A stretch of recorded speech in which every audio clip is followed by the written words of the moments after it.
Hello and welcome everybody. It's time for the What's Up Bro Law and Justice Show. Rebranded, renamed, perfectly set. I've been thinking about this for a little bit, wanted to tweak it a bit, so finally got it to where I felt personally it would fit best. This is the new segment from What's Up Bro podcast show, which is another actual show that we do here. If you guys missed it, I did do a sort of a introduction episode and trailer for you guys. So this will become the first official episode of this show. If you are a criminal justice fan, you enjoy studying law, maybe you're a law student, maybe you're like me, a criminal justice major, you want to learn more details, that kind of great stuff, this is what this show is all about. Now also, if you guys remember, I did share this. The first series we're going to work on is the United States Constitution. So I thought about it too. Before we get to the first official lesson, I thought it'd be great if we started with some history on the United States Constitution, one of the most important documents in our country's history. If you're from the United States, you know exactly what I mean. And if you're not from the U.S., enjoy this. This is some great history you guys can learn. Maybe you're looking towards your citizenship. Maybe you're from another country that's looking to be a citizen in the U.S. This could help you. So these are types of things we're going to talk about. So hope you guys will enjoy that. Gave this a lot of great thought. And as much as we want to start with the Constitution, it is always important, like anything else we go to school, we learn is we need to know the history to lay a foundation to get things going. Then as we move forward, we're going to pick apart the Constitution and we're going to take some lessons that we have here for you guys and have some curriculum we're going to share there as well. So this won't be a super, super long episode, but I do want to kind of dive in so we can kind of get our good background and get our foundation started right.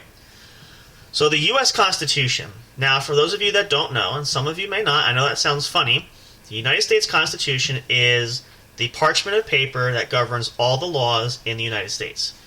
Now, on a side note for that too, in case you didn't know this, and some, again, people may not know this, there is what we have known as the Federal Constitution, which governs the entire United States as a whole. But each of the 50 states, depending on which state you live in, you could live in Pennsylvania, you could live in New Jersey, California, Idaho, Texas, Hawaii, Alaska, wherever, any one of the 50 states, they have their own state constitution. Now, the state constitutions are a bit different. That's more of specific laws tailored for your state. So that's something separate. We may talk about those down the line, but I just wanted to help give you guys an understanding of the difference there. So there is the United States Federal Constitution, as I like to refer to it as, which is the entire document that governs the entire 50 states, and then there's each state constitution. So there is a difference. We'll start there first. That's very important to note there. But the U.S. Constitution, now, historically we go back, and I do have some information pulled up, just so we're not taking my words for it too. I want to share a little bit of something more in-depth, write this down. We're going to take a look at and see where it came from, why is it important, talk about that, and go forward moving in that direction. So I do have this pulled up. I'm using some notes here just so that I can help myself go through this so that I'm a little more organized here so we can kind of go through that. So let me read to you quickly a brief summary of this, and then we'll talk a little bit more in depth about it.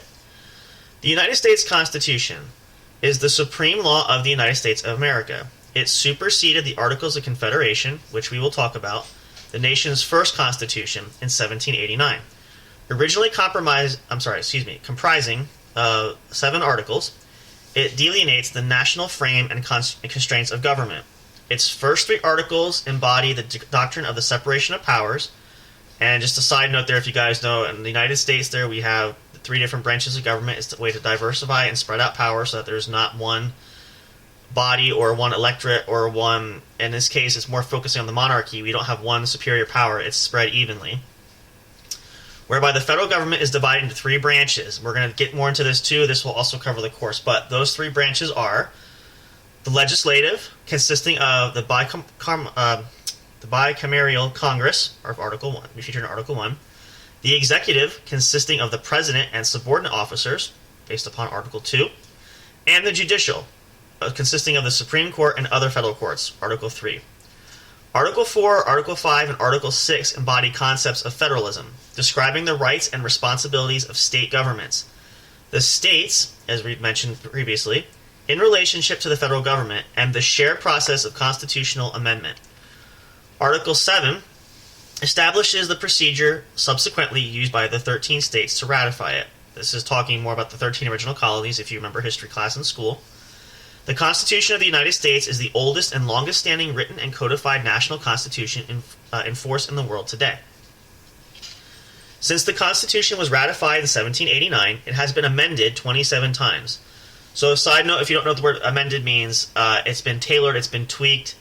There have been additional amendments that were added, that were put up for votes, that were laws that were added later on. So there was an initial framing of the Constitution, and then as time went on in different branches of government and as the American people, as things changed, new laws were tacked on and added to it. That's what that means.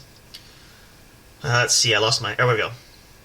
The first 10 amendments, known collectively as the Bill of Rights, which we will also get more in depth into as the course we go along with this. This is going to be more a separate class maybe for this, but we're going to keep going. Offer specific protections of individual liberty and justice and place restrictions on the powers of government within the U.S. states. So basically what this means, the Bill of Rights is for us as average citizens in the United States. There are certain rights that protect us.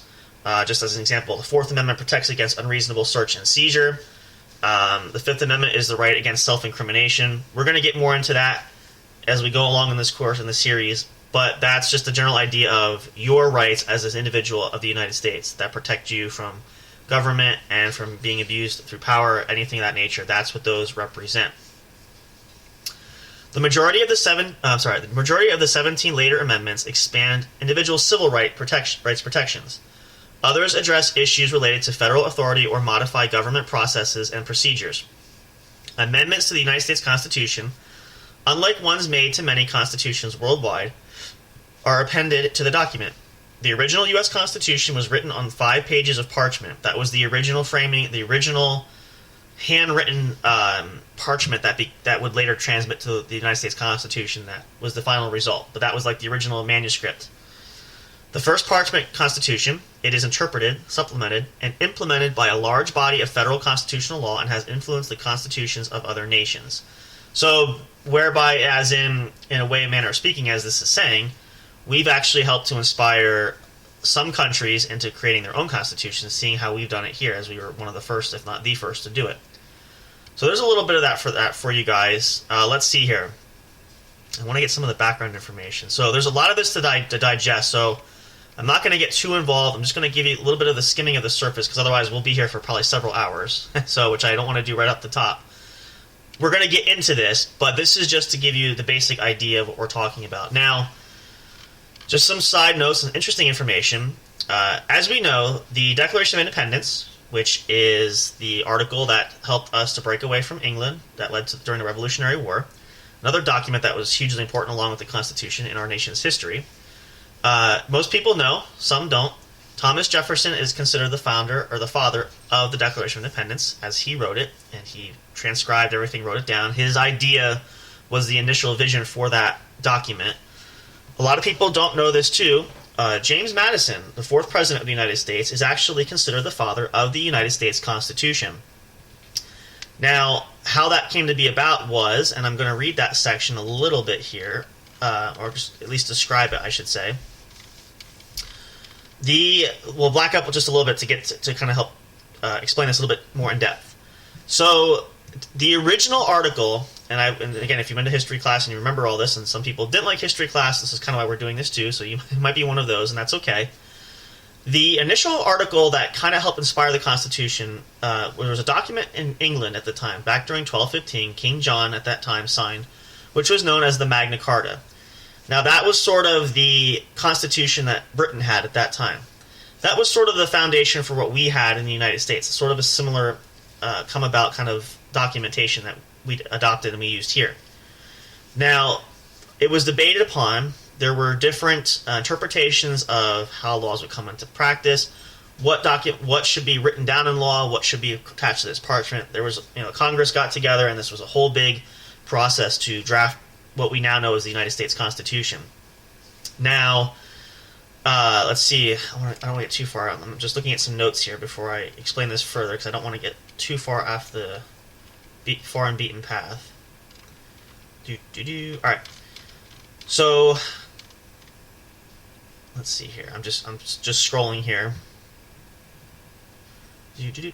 Okay. So the first attempt at a constitution is what technically is known as the Grandfather Constitution, or the Articles of Confederation. So let me read you a little bit of this section of notes here. The Articles of Confederation and Perpetual Union was the first Constitution of the United States. It was drafted by the Second Continental Congress from mid-1776 through late 1777, and ratification by all 13 states was completed by early 1781. So again, if you're not sure what that word means, ratification means each state voted, do we accept it or do we reject it, and every single state in the original 13 colonies, the 13 states that made up the original United States, all agreed to this document, so it was unanimously voted upon, is what that means. The Articles of Confederation gave little power to the central government. The Confederation Congress could make decisions but lacked enforcement powers. Implementation of most decisions, including modifications to the Articles, required unanimous approval of all 13 state legislatures, which is basically what we just talked about a second ago. Although, in a way, the congressional powers in Article 9 made the quote-unquote League of States as cohesive and strong as any similar sort of Republican confederation in history, the chief problem was, in the words of George Washington, no money. The Continental Congress could print money, but it was worthless. Congress could borrow money, but could not pay it back. No state paid all their U.S. taxes. Some paid nothing. A few paid an amount equal to interest on the national debt owed to their citizens, but no more. No interest was paid on debt owed foreign governments. By 1786, the United States would default on outstanding debts as their dates came due. Now, again, not to get too much into current times, as we see we're having issues in our day and age today, this is not an unfamiliar problem that we face. And this is 247 years later. So, sidebar there, that's my own little contribution for you guys, but I digress. Anyway, internationally, the United States had little ability to defend its sovereignty. Most of the troops in the 625-man United States Army were deployed facing, but not threatening, British forts on American soil. They had not been paid. Some were deserting and others threatening mutiny. Spain closed New Orleans to American commerce. U.S. officials protested, but to no effect. Barbary pirates began seizing American ships of commerce, so they were pillaging and raiding cargo ships along the coastlines, most notably. Let's see. The Treasury had no funds to pay their ransom, so again, we were stuck. No money. That's the bottom line. If any military crisis required action, the Congress had no credit or taxing power to finance a response. So ergo, we had no money for no manpower, no weapons, no anything, really. So we're kind of screwed, basically, in the manner of speaking. Domestically, the Articles of Confederation was failing. I'm having a hard time reading. I should probably turn the light on. It's dark here, but to bring unity to the diverse sentiments and interests of the various states. Although the Treaty of Paris, 1783, was signed between Great Britain and the U.S. and named each of the American states, various states proceeded to violate it. Now, the Treaty of Paris, again, side note, is the document that officially ended the Revolutionary War and basically brokered peace between us and Great Britain. So just a side note for you guys in case you were wondering. New York and South Carolina repeatedly prosecuted loyalists for wartime activity and redistributed their lands. Loyalists were American colonists who were loyal to the King of England and sympathizers and sided with Britain instead of fighting with us in our independence. Again, side note for you guys. Individual state legislatures independently laid embargoes, negotiated directly with foreign authorities, raised armies, and made war, all violating the letter and the spirit of the Articles. Let's see here. Okay, so here's where we get into where I want to talk about this too. So I'm going to go a little bit further here. Actually, we're going to finish this section because then I can go there. This is all going to tie into the history of the Constitution here. This is kind of some critical information. So let's finish this out. In September 1786, during an interstate convention to discuss and develop a consensus about reversing the protectional trade barriers that each state had erected, James Madison questioned whether the Articles of Confederation was a binding compact or even a viable government. Connecticut paid nothing and, quote-unquote, positively refused to pay U.S. assessments for 2 years.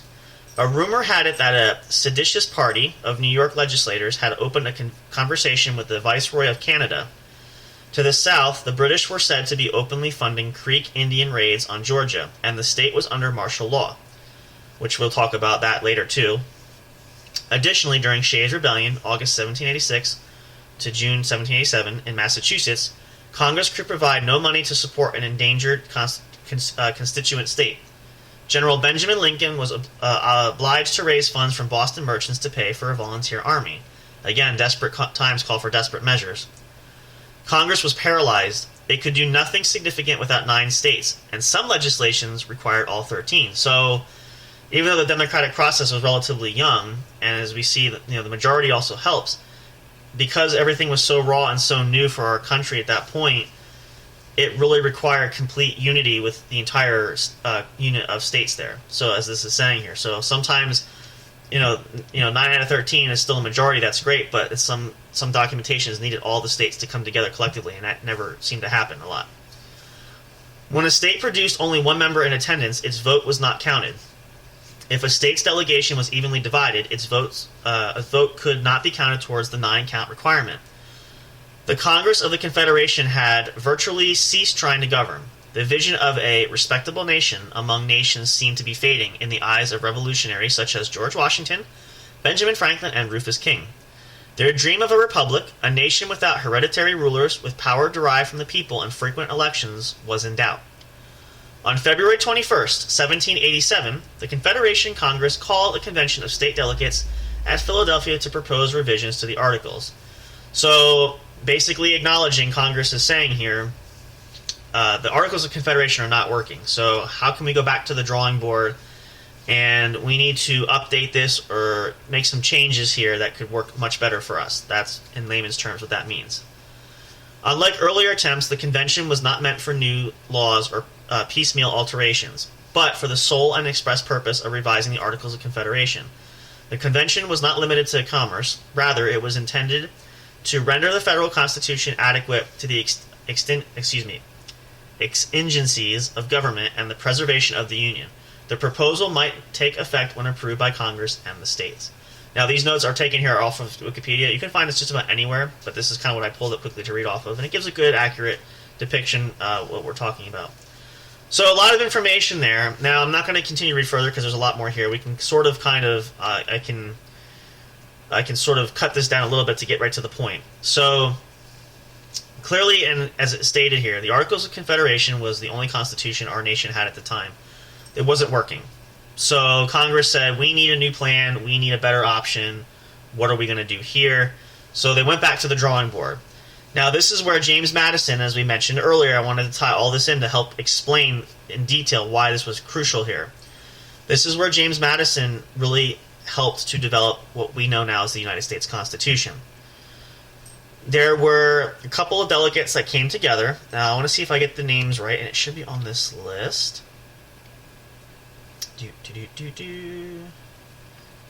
Let's see.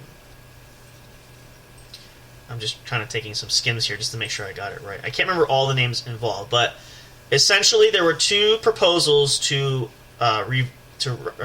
reinvent the Articles of Confederation. Two common ideas that were very fully in depth, but to simplify, there were 2 proposals: the Virginia Plan and the New Jersey Plan, were what came down to the thought and the think tank process of how to revise the Articles of Confederation. Now, we're going to get into more details about these later on, but this is the basis of the U.S. Constitution. The bottom line and the story just for today, because we're just going for a general background, we're not going to get too much in depth. We'll dive into this detail as we go further in this course and the series that we're going to do. The Virginia Plan was ultimately selected, which James Madison had a huge hand in placing that forward and to help ratify that. The Virginia Plan would lay out and be indoctrinated and put together to what we know as the United States Constitution. We'll get into specifics of how that changed things, but that's just a general idea to give you guys sort of the layout of how this all came to fruition. So there's a lot of great stuff to pick apart here, and this is really important. Why I want to talk about these things too is because we are going to be doing an entire course on the U.S. Constitution. Some of these things we talk about now or have been talking about will probably come up in the lessons that we're going to do. But I, again, wanted to just get us an opportunity to have the foundation set up there so that we can have a good launching pad to get started with that. So we're going to dive further into that when we go in the next series, this series, as we continue to proceed forward. And we're going to start with the first lesson of the Constitution.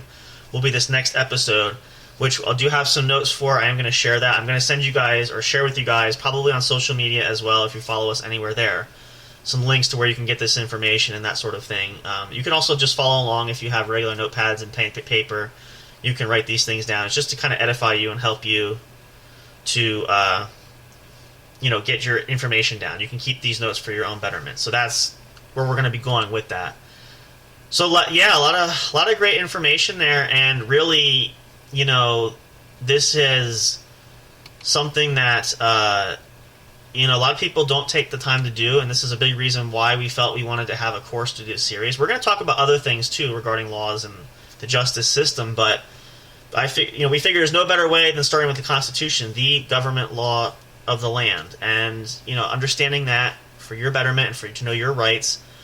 We're going to, as we said earlier, talk about the Bill of Rights. That's all going to be included. It's important to know what you have as a U.S. citizen. And even going further, as we talk about state rights, we're going to look at different things like that going into the future, too. So, definitely some interesting things there. I think it's going to be beneficial for everybody. I hope you guys are going to enjoy that as well. It's going to be an awesome opportunity to do that. So we'll take a short break here. I'm going to come back, and then I'm going to explain to you guys a little bit about the course that we're going to take for the Constitution. And then we'll probably wrap up the episode for today. Again, just very short and sweet, not too long, not too in-depth, just to give you guys some thought process. At any point, you can do your own research. Look up the U.S. Constitution. Do some Google searching there. If you have any history books left from your schooling days, if you were homeschooled, for example, or if you collected that, if that was a hobby, you had any kind of books about the United States, documents, anything like that, or if you want to purchase your own or rent some or get some from your local library, you can do that. Take your time and educate yourself further. This is a great opportunity to self-grow. I want everybody to take it upon themselves to really educate and edify themselves so that we all can glean something from this. I'm learning just as much as you guys are, so I'm happy to share this all the way around. So that I think education is key, especially for us as Americans here. We need to know and understand these things because people don't take enough time to really understand and realize just what they have right in front of them. So that's the whole basis for this entire series, to do that, and why we're doing this extra show brought to you guys by J&J Production Studios. We're trying to find new content and things that can help you guys to really grow. So that's what this is all about. So we're going to take a short pause here. We'll play a couple tracks for you guys. Hope you guys will enjoy that. And then we'll come back. We'll finish up by talking about what we're going to do next and get a little more details about the course we're going to take. And then we'll plan for the next episode. I don't know when that will be, but it will be sooner than later. And then we're going to dive forward and do some great things and get some great information. You guys are going to love it. And then as you learn this, either have friends, family, loved ones come and join you when you listen to this, or take it upon yourself and share it with them on your own. That's the way we share knowledge, is we teach others, and then we have to become teachers ourselves to translate that information further on. It's part of our job, to keep this country growing. The descendants and generations that are coming after us, we want to pass this knowledge down. So you guys can be a huge part of that. So take advantage of that and make sure that you are doing your part, that we can help edify and grow the minds of the future. That's what really is truly is the key goal for all of us. Stay tuned. We'll be right back for more. Don't go away. We'll see you in a minute back here at the show. Soundstripe.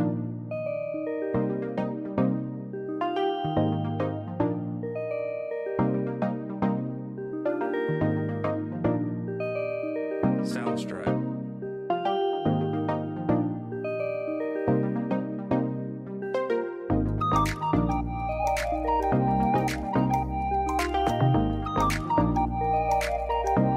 Soundstripe.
Hey audio fans, are you looking for fun and excitement?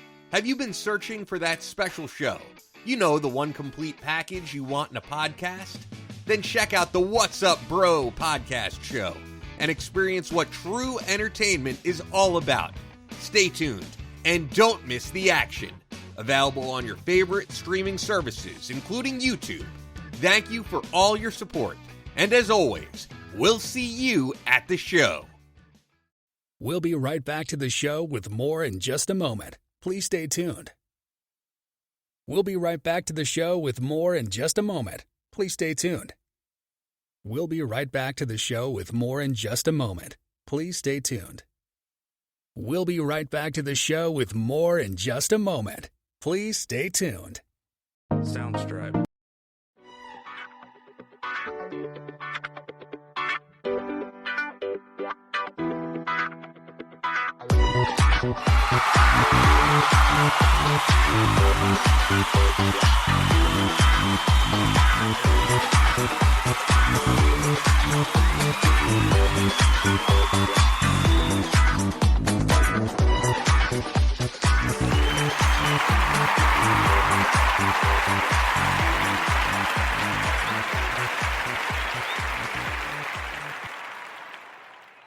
Hey, welcome back, guys. Sorry about that little blipper there. I tried to time it right, and I clicked the wrong track to play, so a little extra bonus for you guys. Also, yes, if you notice the advertisement for that, make sure you check out our primary show here at J&J Production Studios, the What's Up Bro podcast show. New episodes tomorrow night and Saturday night, 10 p.m. Eastern Standard Time. Mark your calendars. Don't miss it. It's always a lot of fun and entertaining with myself and Big Hoss. Always love to entertain and be fun for you guys. We always do some great, crazy things. You never know what's going to happen or who's going to show up, so make sure you don't miss that if you're looking for a great way to decompress and relax after a long weekend, or a long week towards having a great weekend. Again, it's middle of the week, too. I'm sometimes getting towards the end of it. My brain is so fried, I don't know half the time where I'm at sometimes, so forgive me. So, we're going to wrap things up here. Just want to give you guys a little more details quickly to end the show for today. The course we're going to take is a course through the Institute on the Constitution, which is a grassroots education source. Most of the materials I have, you can check out if you want to do it on your own. We're going to do this live here, though, to incorporate all of us. Materials can be available, though, if you want to check that out. But we're going to dive deeper into the Constitution. We're going to look and break it apart bit by bit. I believe it's 12-course series. So we're going to walk through each and every one of those. There's going to be worksheets that are there. And again, you don't have to do those. If you want to find the information, you can. We can also just take notes. I'm happy to share my notes and what I have here. I have all the sheets available. So either which way is your comfort level. You can do as you want. And if we take a test, I'll do the test in front of you guys there. We're going to do it all together. It's going to be a lot of fun. And we're just really, the idea again is to grow and understand what this document means to us, and really just educating. Educating ourselves is what's most important. That's what this whole series is going to be about. And again, a perfect way to start a new segment of a show that we have here for you guys. I just thought it'd be absolutely wonderful. I hope you guys are looking forward to doing that. We will start that very soon. I'll get all the information together. We will go through that, and we'll do more. Hope you guys are looking forward to it, though, as well. I can't wait to do this. Let's get it fired up, let's get excited, and let's learn. We'll see you guys soon again, and as always, we love and appreciate you all so much. See you next time for the first lesson episode. Don't miss it. Come back soon. Love you guys. Appreciate you all. See you again soon. Have a great one.